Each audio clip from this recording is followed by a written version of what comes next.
στον Οργανισμό Διαχείρισης Δημοσίου Χρέους και στο Γενικό Λογιστήριο του κράτους, στους θεσμούς δηλαδή, οι οποίοι ψάχνουν να βρουν λύσεις και χρήματα για τη χώρα μας.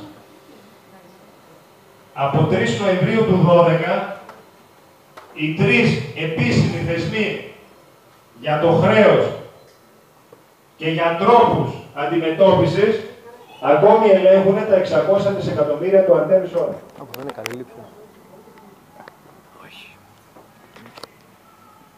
Παράλληλα,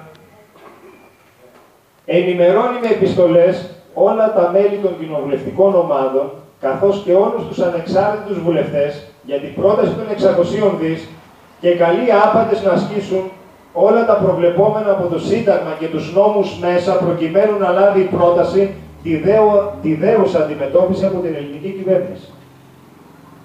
Ξανά ο δικαστικός επιμελητής επισκέπτεται τα κόμματα, τους αρχηγούς, τους βουλευτές και επιδίδει έναν ξανά το εξώδικο του Αρτέμις Όρας. Και αν τολμήσει κάποιο κόμμα και κάποιος βουλευτής να πει ότι δεν έχω γνώση, θα σας δώσω το έγγραφο που το επιδόθηκε, να του το δώσετε να το φάει. Για να τελειώνουν τα ψέματα με αυτούς. Βλέπετε ότι το πρώτο είναι προς το καμένο, τους Ανέλ. Υπάρχει και για τη Χρυσή Αυγή και για το Κουκουέ και για το Πασόκ. Για όλα τα κόμματα τα έχουν. Ότι έχουν λάβει γνώση του εξωδίκου. Κανένα από αυτά τα αγαπητά παιδιά για δεύτερη φορά δεν βγαίνουν να μας απαντήσουν και να πάρουν θέση. Γιατί